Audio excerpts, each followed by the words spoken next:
Senhor presidente, o processo de impeachment que teve a sua admissão, a sua recepção pela Câmara dos Deputados no dia de domingo, chegou hoje ao Senado. E aqui o Senado já se reuniu para tomar suas providências, e a providência é uma comissão de 21 senadores que vai recepcionar esse processo para dizer se ele prossegue ou não prossegue. Vai prosseguir, porque aqueles que são a favor do impeachment e da discussão é num número absolutamente maior do que aqueles que não querem a admissibilidade. Mas haverá essa admissibilidade exatamente porque há uma disposição desta Casa e da sua maioria de atender os clamores da rua, não tão somente, mas porque os clamores da rua têm fundamento, os clamores da rua é o sentimento de uma nação sofrida que está sangrando em praça pública como consequência dos desmandos e da incapacidade administrativa desse governo que aí está. Senhor presidente, nessa eleição de hoje eu tive a oportunidade de ficar nessa comissão e dela vou participar. Mas eu gostaria, senhor presidente, sendo o Senado uma casa de 81 senadores, não 513, onde nós podemos nos falar com mais tranquilidade.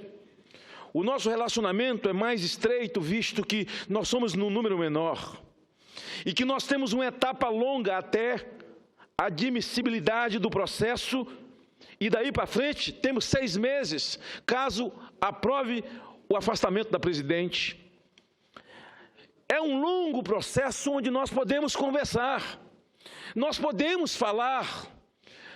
O governo e a sua base, aqueles que não admitem o impeachment e que votam contra o impeachment, terá todo o tempo do mundo para que nós podemos conversar nos nossos gabinetes, para que nós possamos conversar com o tempo e eles terão tempo de poder fazer as suas conquistas, de poder convencer. E aqueles que são a favor do impeachment, senhor presidente, também terá o tempo necessário para conversar educadamente, para tentar fazer o seu convencimento, ou, no mínimo, que nós nos portemos de forma educada, sem ataques desnecessários à posição de quem quer que seja. O que eu estou dizendo com isso é que a minha posição, ela precisa ser absolutamente respeitada, porque a minha posição é uma posição de convicções, e eu falo em nome de um povo que pensa como eu, e que sente como eu. A regra da boa convivência é o respeito, e eu também preciso respeitar aquele que diz que não é a favor do impeachment, e tem as suas razões e constrói os seus argumentos para tal. O processo encerrou lá na Câmara, mas parece que veio para cá com os discursos, e aqui a contaminação, nesse primeiro momento, tornou-se em zombaria naquilo que aconteceu na Câmara. A Câmara votou ontem, e as pessoas estão sendo criticadas, porque foi lá e disse, olha, em nome da minha mãe, em nome do meu pai, eu voto sim. Pelo meu estado, pela minha cidade, eu voto sim. Pelos meus netos, pela minha escola, pela minha cidade, pelo meu estado, eu voto sim. Agora eu pergunto, senador Paim, qual é o problema disso? Qual é o problema disso? Porque um homem, quando forma as suas convicções, para chegar ao parlamento, o maior sacrificado foi a família, foram os filhos. Eu faço vida pública, Vossa Excelência sabe, nós temos filhos e sabemos disso. Eu cheguei aqui com sacrifício, eu sempre falei da minha mãe aqui, eu sempre falei das minhas filhas aqui, elas foram as mais sacrificadas ao longo da minha vida, porque é num momento importante da vida da nação, quando eu tenho consciência e formei o meu juízo, eu não posso dizer que estou tomando posição em nome de Carla, em nome de Magda, em nome de Jaisline, da minha neta Esté que vai nascer. Quem vai me proibir disso? Em nome da minha esposa, quem vai me proibir disso? Quando eu vi os discursos aqui zombando das atitudes das pessoas lá, até quem disse em nome de Deus, eu quando presido comissão, quando presido CPI, eu começo dessa forma. Em nome de Deus, declaro abertos os trabalhos dessa CPI. Aliás, a nação se lembra que CPI, narcotráfico e pedofilia, combatendo o crime, mandando para a cadeia esses desgraçados sem limite no abuso de criança. Em nome de Deus. Qual o problema disso? O sujeito que sai do nada, tem uma luta de vida, se torna deputado federal. Um sujeito que é cristão, aliás, eu quero lembrar que esse país é majoritariamente cristão. Qual o problema do cara falar em nome de Deus? Agora, se alguém chega ali e diz, olha, eu estou votando aqui porque o diabo mandou. Qual seria a reação? Porque se tem uma reação tão negativa, porque falaram em nome de Deus, isso me assusta muito. E ai dessa nação! Ai dessa nação! Alguns estão criticando porque citaram a Bíblia. Eu nunca subi aqui para não citar a Bíblia. A Bíblia diz que bendita é uma nação, senadora Rose, quando Deus é Senhor dela. Eu creio em Deus. Essa nação é majoritariamente cristã. Nós cremos em Deus. O país é majoritariamente cristão. Quem vai me proibir? Quem vai me proibir de falar em nome de Deus? Então eu penso que esse debate, essa contaminação, não tem que vir para cá. Aí eu tomei cuidado de olhar o impeachment do Collor ontem. Entrei na internet, senador, e fui ver como votaram os senadores e deputados que estão aqui e que estão em mandato. E fui ver o voto dos deputados do PT. O senador Paim, que está ali, sentado, meu amigo velho, votou pelo povo do Brasil em nome do Rio Grande. Rio Grande do Sul. Quem foi que trouxe Paim para cá? Quem deu a oportunidade de Paim? Rio Grande do Sul. Mas outros falaram mais. Os de São Paulo falaram mais coisa. E eu conclamo a população brasileira a entrar no YouTube e colocar lá o impeachment de Collor. Não veja só os do PT, não, veja de todos. Quem estava aquele dia, eu era vereador, senador Donizete. Estava lá assistindo de longe, imaginando se eu estivesse aqui, como seria o meu voto. Estava assistindo num telão e eu vi o voto de Roberto Valadão, senadora Rose, lá em Cachoeiro. E aquilo me encheu meu peito, fiquei arrepiado, porque ele falou em nome de Cachoeiro. Cachoeiro de Itapemirim me deu oportunidade, me tornei vereador ali. Um retirante nordestino, quando ele disse em nome de Cachoeiro, deu o voto dele. Qual o problema disso? Qual o problema disso?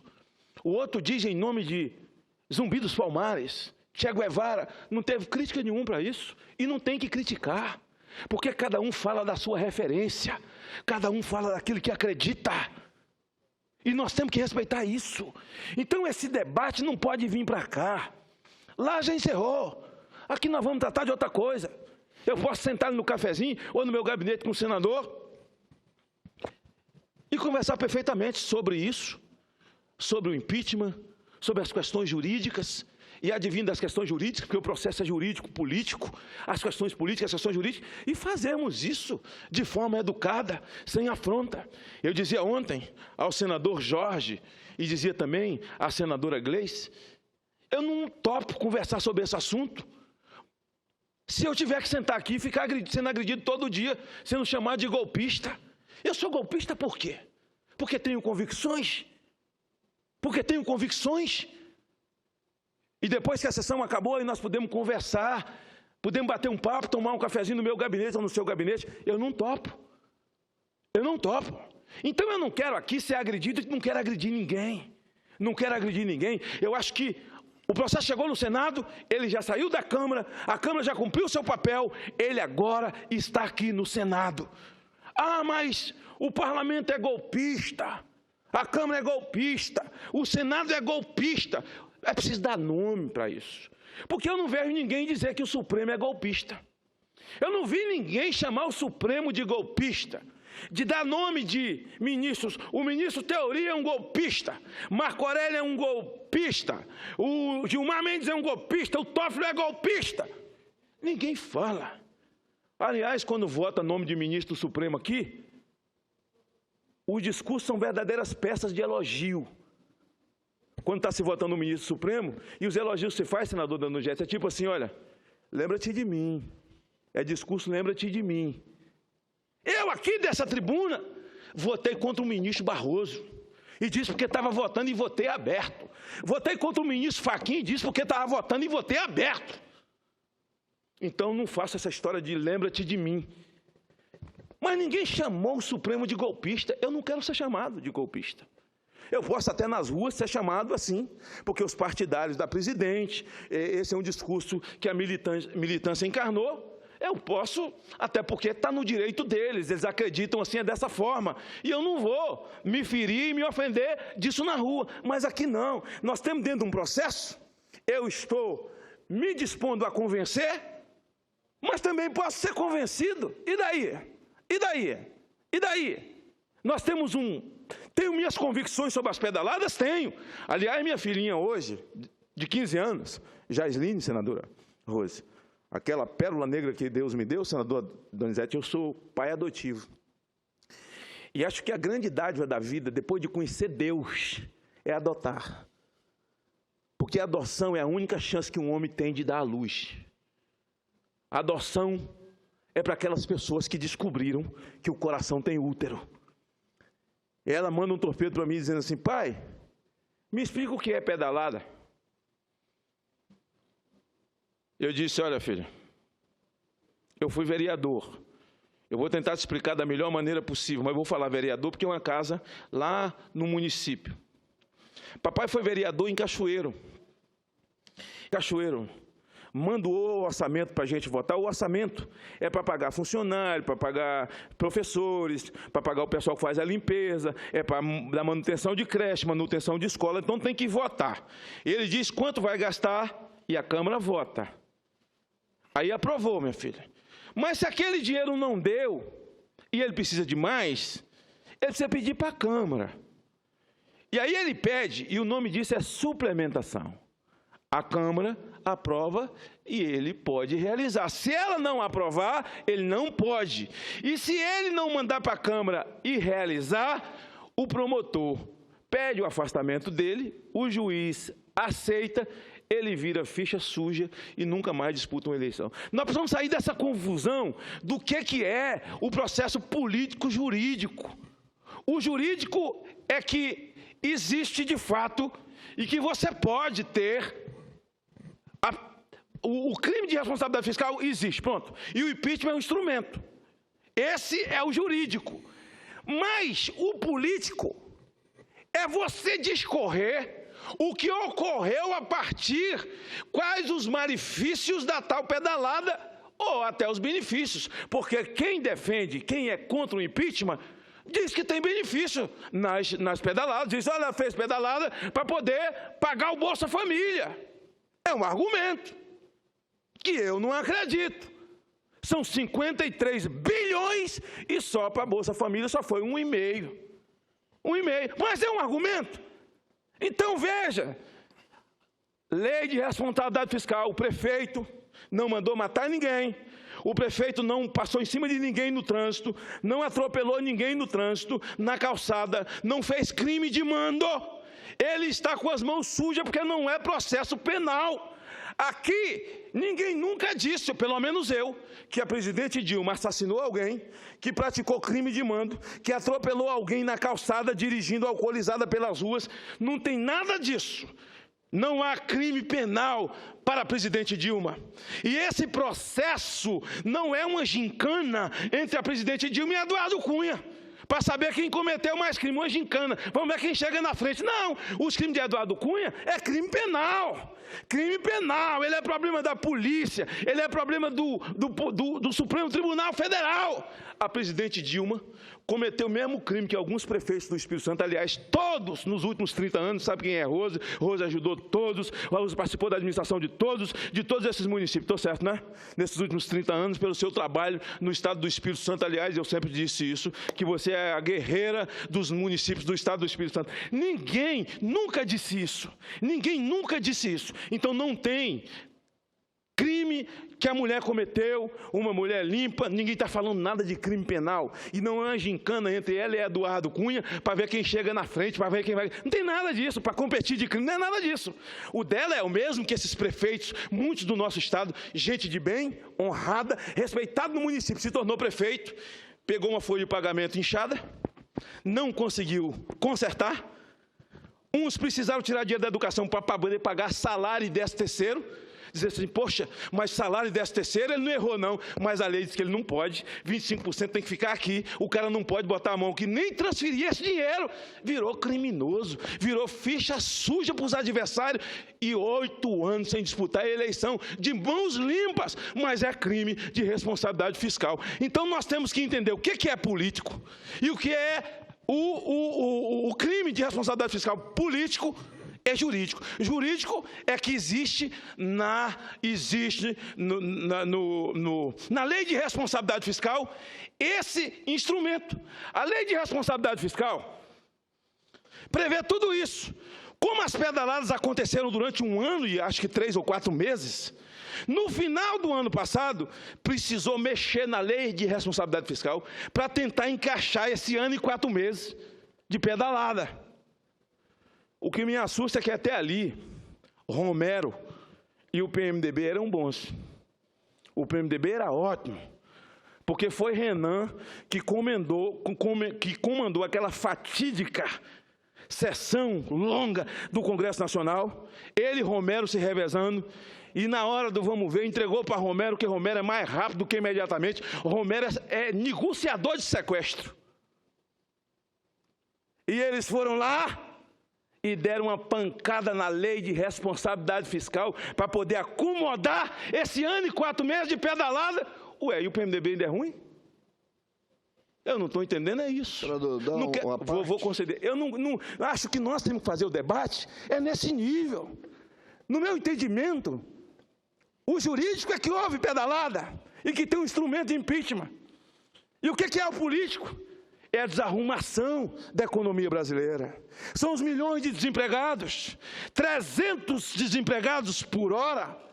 Nós fomos desclassificados em todas as agências de risco. Nós somos um país de risco. Ontem, o Banco Central interviu na economia, no mercado, com quase 4 bilhões e meio de dólares, para não permitir o dólar cair mais, porque ele ia cair para 2,70, ia ficar em 3, 2,70, para não deixar cair mais, porque ele veio despencando. 4 bilhões, nunca houve uma intervenção desse tamanho. A saúde desarrumada, governo com ministérios vagos. Quem sou eu? Jamais faria isso na minha vida. Seria uma insanidade, uma irresponsabilidade chamar a presidente Dilma de criminosa. Criminoso é quem comete crime penal. Ninguém está falando disso. Mas ela cometeu um crime de responsabilidade fiscal. E com essa quebra, foram os municípios, foram os estados. Do nosso estado, recebemos dela um presente, o povo querido do Espírito Santo. A nossa economia era calcada há 42 anos num incentivo fiscal chamado Fundap, que foi arrancado de nós como se arranca um filho de uma mãe. E o nosso Estado paga o preço desse presente que nós recebemos. Então, a partir das pedaladas, porque 53 bilhões, parte foi para o BNDES. Para quê? Para o BNDES precisava cobrir os empréstimos que deu para a América Latina, com obras paradas. Para o metrô da Venezuela, para o Porto de Moriel. Então, o político é discutir o que é de veio das pedaladas. E o jurídico é discutir as pedaladas enquanto pedaladas. E quando a presidente diz, eles querem atribuir a mim crimes que os outros lá atrás também cometeram. Eu já, senador Donizete, quando a gente fica em pouca gente aqui, é bom que nem marca o tempo. E quando Painha é presidente, então, aí Deus nos acuda. Ele só não ganha de mão santa, porque com mão santa ficava aqui, a taquigrafia ficava até meia-noite. Quando ele perdeu a eleição, elas fizeram uma festa, porque ia poder ir para casa cedo. Mas elas vão para casa cedo daqui a pouco. Então, eu jamais ousaria, então a discussão tem que se dar nesse nível, porque, senador Donizete, tecnicamente, Juridicamente, Vossa Excelência, senador Humberto, Lidberg, senadora Gleice, todos têm o argumento jurídico que vocês sustentam e que é preciso ser respeitado. E eu posso sentar com Vossa Excelência horas e horas para Vossa Excelência sentar comigo, porque eu quero ter esse prazer, porque nós vamos secar esse assunto aqui, não é isso, senadora Rose? De secar o assunto aqui, em todos os sentidos, para amanhã dizer, não, nós precisamos educadamente tratar do assunto. Eu penso dessa forma. Vossa Excelência pensa dessa forma, e há que respeitar como Vossa Excelência pensa, e há que respeitar como eu penso. Agora, se o processo é político-jurídico, não me diga, constitucionalmente, o momento que nós estamos vivendo, havendo impedimento da presidente, assume o vice-presidente. Me desculpe essa história de eleição agora, essa mudança na PEC. Para mim, se isso tivesse disso vindo mais cedo, ou vamos pensar nisso para o futuro, porque esse não é o momento. Aí eu vou citar a Bíblia para quem não gosta. Salomão escreveu dizendo que há tempo para tudo debaixo do céu. Esse é o tempo de discutirmos o impeachment no Brasil. É isso que a população brasileira espera de nós. Espera a posição dos que não querem o impeachment e espera a posição dos que querem o impeachment. A população, nesse momento, é isso que ela cobra desse parlamento. Porque em função de todas essas questões que aqui coloquei, é que nós estamos pagando esse preço grande que está nas ruas. Ouço o senador Donizete com muito respeito. Espero que Vossa Excelência aceite ser o relator da CPI das próteses, aceitando meu convite. Senhor presidente, senador Paulo Paim, senador Rose Freitas, senador Magno Malta, que gentilmente me cede uma parte. Eu queria discordar de três coisas que o senhor, concordando com muito em que o senhor falou.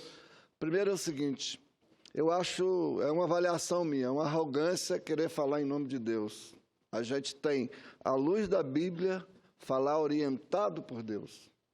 Mas, em nome de Deus, eu considero que nós, pecadores, estamos cometendo uma arrogância, chega a ser uma prepotência. Mas, orientado por Deus, à luz dos ensinamentos que está na Bíblia, é que a gente deve fazer os nossos pronunciamentos.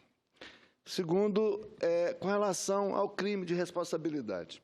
O artigo 4º do orçamento autorizou a presidenta a fazer decretos suplementares, que não interferem na meta fiscal, porque não aumenta o custo, é a administração interna daquilo que já foi autorizado para o Senado.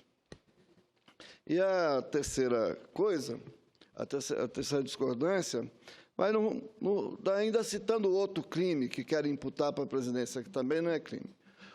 O governo não toma dinheiro emprestado para a safra agrícola. O governo estabelece que vai subvencionar o juro. O juro vai ser de 7%, mas está no mercado de, sei lá, 12%, 14%. O governo vai ter que pagar essa parte do juro. Quem toma o empréstimo é o agricultor, é o pecuarista, e depois o governo vai subvencionar o juro. O governo não toma dinheiro emprestado para a safra. Quem toma é o agricultor. Daí não existe empréstimo, não existe tomada de recurso de empréstimo financeiro. Então, também não existe o crime. Mas é um debate longo para ser feito, né? Por fim, há tempo para tudo, como disse Salomão. E o que o Brasil pede não é um impeachment. O que o Brasil pede é uma solução para a economia, para a crise moral e ética, que esse impeachment não resolve. Então, usando aí o ensinamento de Salomão, o que o Brasil está pedindo é uma solução. A solução não é o impeachment. A solução, aí eu acredito, né, e defendo, é que a gente faça uma nova eleição, porque isso vai dar ao soberano, que é o povo, a oportunidade de decidir o debate entre os projetos apresentados para superar a crise, né, e escolher esse projeto para superar a crise. E vai dar o tempo necessário para quem ganhar a eleição trabalhar a solução do problema. Então, não há tempo para tudo, senador Magno Malta. Eu queria que o senhor considerasse comigo que o tempo para tudo é a solução, que o impeachment não traz, porque não une o país, não resolve a crise, mas a eleição une o país. E a vontade do povo é pela eleição. Se nós formos consultar hoje a vontade pela eleição, e seguindo a orientação de Salomão, o tempo para tudo, do meu ponto de vista, aqui pequeno, modesto, é que o tempo para tudo é a solução para o Brasil.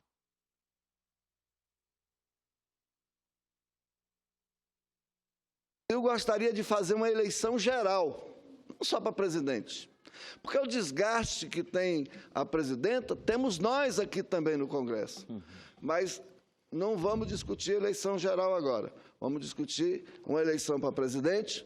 Do meu ponto de vista, pode ser por um mandato de 6 anos para coincidir com a outra, e um tempo suficiente para fazer uma transição bem feita dos últimos 30 anos que a gente tem para os próximos 30 anos que a gente precisa viver. Esse é o meu pronunciamento e agradeço a oportunidade de apartilhar o senhor. Eu agradeço Vossa Excelência, sabe o carinho que ele tem, mas vou responder os 3 pontos, um por um. Essa Bíblia que Vossa Excelência citou, dizendo que é uma arrogância falar em nome de Deus, Jesus disse: tudo quanto pedirdes ao Pai em meu nome, crendo recebereis. E a Bíblia diz a respeito dele: ele estava no princípio, e nada do que foi feito sem ele, por isso ele é Deus. E Jesus mais tarde diz: eu e o Pai somos um. E nós estamos falando em nome de Deus, estamos falando em nome de Jesus. Arrogância é blasfêmia. O pecado é blasfemar contra Deus, contra o Espírito Santo. Mas a Bíblia diz que uma nação é feliz quando Deus é Senhor dela.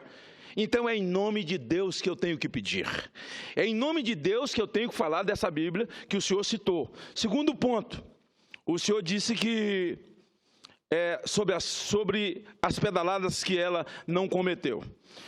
Respondo dizendo o seguinte: Vossa Excelência, quando expõe o seu ponto de vista e tecnicamente coloca, Vossa Excelência se faz muito mais compreender do que o advogado da União, Dr. José Eduardo Cardoso, ex-ministro, por quem tenho o maior respeito. Mas quando eu escuto ele falar, essa semana eu vi ele dando entrevista para Mira Leitão. Mira Leitão ficava assim, olhando para ele naquela entrevista. Eu acho que ela esperou Chico Anísio entrar pela porta, porque Rolando Lero perdia para ele.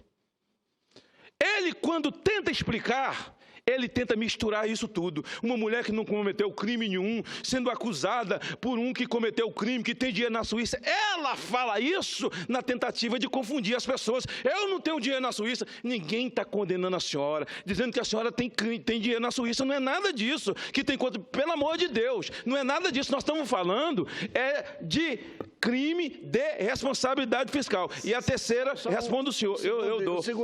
Eu concordo com o senhor nesse aspecto. Mas lá, quando votou, 99 dos que votaram contra a corrupção, que não é o caso da presidenta, entendeu? Então, assim, o procurador responde, inclusive o voto do relator que fala disso, entendeu? Mas eu também concordo, não é essa a questão é se foi crime de responsabilidade ou não. Exatamente. Mas não foi assim que votaram lá. Mas quando ela fala, eu represento, ela acha, quem ela teve, ela sempre tem. Quando ela diz, eu estou aqui representando 54 milhões de votos, já representou, não representa mais. Pelo menos 35 milhões desses aí é que estão nas ruas. A queda dela de popularidade não são aqueles que eram dela e abandonou, mas aqueles que votaram acreditando na mentira que ela contou no processo eleitoral, que acabaram indo embora. Porque se a presidente Dilma disser, eu não menti no processo eleitoral, tudo que eu falei era verdade. Eu disse que não ia subir o juro, eu não subi. Eu disse que não ia cortar no orçamento dinheiro da educação, cortei. Eu disse que não ia ter aumento nas taxas, aumentei. E mais isso não é mentira. Se ela tiver coragem de dizer que não mentiu no processo eleitoral, e essas pessoas foram embora, não são mais 54 não, ela está errada. As pessoas simples, balconista, motorista de táxi, assessorista, motorista de ônibus, estão nas ruas e eles não são a elite. Então aqui nós podemos fazer esse discurso para que nós possamos educadamente separar essas questões. E para finalizar, eu digo a Vossa Excelência, que não é tirando a presidente, Vossa Excelência disse, que o povo quer é melhorar a economia, o povo quer mais educação, mais saúde, o povo quer mais segurança pública e o povo quer acertar a economia do país. Verdade. Só que ela perdeu as condições. Todos os cheques especiais que a nação colocou na mão dela, ela explodiu. Deu mais outro cheque, ela explodiu. Deu mais outro, ela explodiu. Agora ela está querendo outro cheque especial. Esse ela não terá. Realmente, o povo quer acertar a economia do país, mas ela não reúne mais condições, ela não tem mais condições, ela perdeu as condições, não há credibilidade para colocar um cheque assinado em branco nas mãos da presidente Dilma Rousseff. Agradeço, senhor presidente, o tempo que me deu, a parte que Vossa Excelência fez, me permitindo debater de forma educada com Vossa Excelência e, em nome de Deus, eu encerro o meu pronunciamento.